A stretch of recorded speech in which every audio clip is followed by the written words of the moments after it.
Assalamualaikum warahmatullahi wabarakatuh. Alhamdulillahi rabbil alamin. Wassalatu wassalamu ala ashrafil anbiya'i wal mursalin. Wa ala alihi wa sahbihi ajma'in. Amma ba'd. Jamaah Geria Ngaji Halimatus Sya'diyah yang saya hormati, tidak terasa kita telah memasuki 10 hari terakhir di bulan suci Ramadan. Dari itu, mari kita tingkatkan aktivitas peribadatan kita. Sebab Nabi Muhammad sallallahu alaihi wasallam saja yang sudah digaransi oleh Allah dan sudah dijamin masuk surga, ketika beliau memasuki 10 hari terakhir di bulan suci Ramadan, beliau lebih meningkatkan lagi aktivitas peribadatan beliau. Demikian ini sebagaimana sabda beliau bahwasanya Rasulullah Shallallahu Alaihi Wasallam manakala telah masuk 10 hari terakhir di bulan Ramadan, beliau bangun malam, membangunkan keluarga beliau dan meningkatkan kesungguhan ibadahnya serta mengencangkan ikat pinggangnya. Kenapa Nabi sedemikian seriusnya?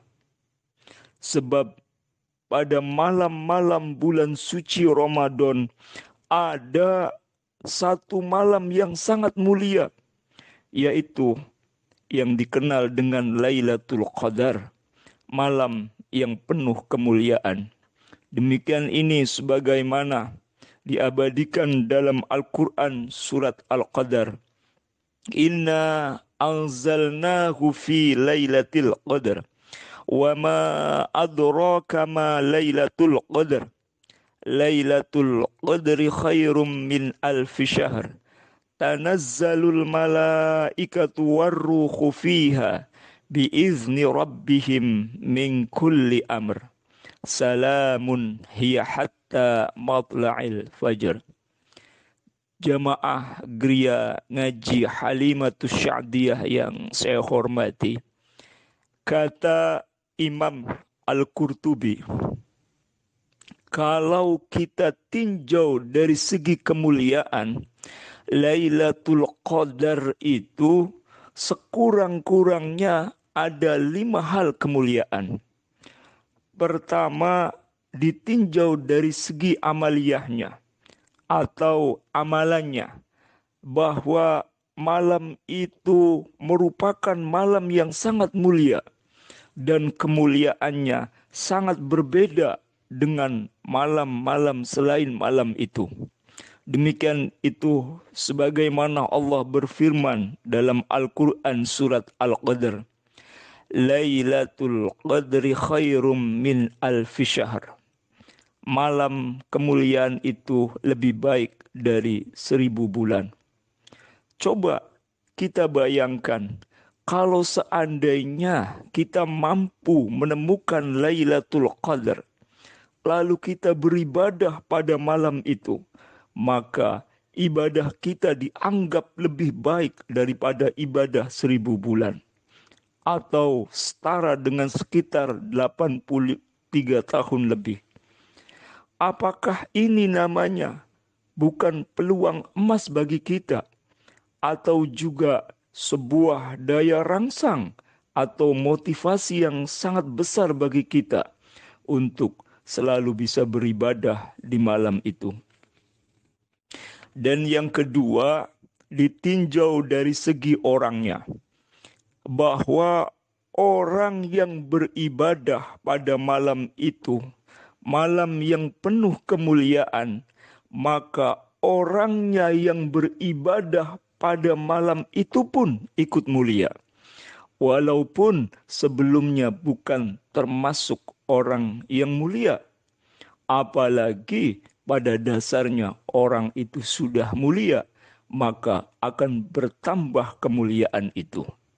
Dan yang ketiga, ditinjau dari kitab yang diturunkan, bahwa pada malam itu Al-Quran yang mulia diturunkan pada Rasul yang mulia, yakni Nabi Muhammad sallallahu alaihi wasallam, untuk umat yang mulia, yakni umat Islam. Menurut para ulama, Al-Quran diturunkan melalui dua proses. Sebagaimana dikatakan Ibnu Abbas, proses yang pertama, Al-Quran diturunkan sekaligus secara total dari Allah, dari Lauhul Mahfuz ke langit dunia, atau tepatnya di sebuah tempat yang diberi nama Baitul Izzah. Lalu proses yang kedua, Al-Quran dari Baitul Izzah diturunkan oleh Allah melalui malaikat Jibril kepada Nabi Muhammad sallallahu alaihi wasallam secara berangsur-angsur sesuai peristiwa. Selama kurun 23 tahun, 13 tahun di Mekah yang dikenal dengan surat Makkiyah, dan 10 tahun di Madinah yang dikenal dengan surat Madaniyah.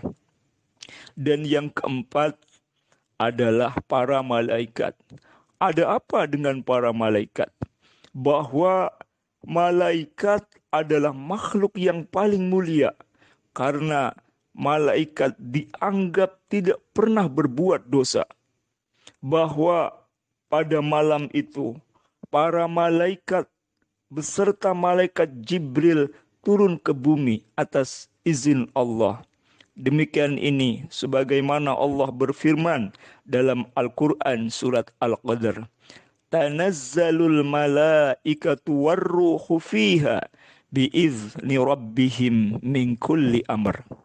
Pada malam itu turun para malaikat dan malaikat Jibril dengan izin Tuhannya untuk mengatur segala urusan. Coba kita renungkan, kalau seandainya kita kedatangan tamu, orang yang kita anggap mulia, tentu kita akan menyambutnya dengan sambutan yang istimewa. Apalagi yang datang itu adalah makhluk yang paling mulia, yakni malaikat. Maka sudah tentu kita menyambutnya dengan sambutan-sambutan yang istimewa, dengan kesungguhan beribadah pada malam itu. Dan yang terakhir, yang kelima, adalah bahwa malam itu merupakan malam yang penuh dengan barokah, penuh rahmah, penuh ampunan sampai terbit fajar. Sebagaimana Allah berfirman dalam Al-Quran surat Al-Qadr, salamun hiya hatta matla'il fajr. Malam itu penuh kesejahteraan sampai terbit fajar. Semoga kita bisa berjumpa dengan Lailatul Qadar dan kita bisa beribadah pada malam itu. Mungkin hanya ini, semoga bermanfaat. Wallahul muwaffiq ila aqwamit thoriq. Wassalamualaikum warahmatullahi wabarakatuh.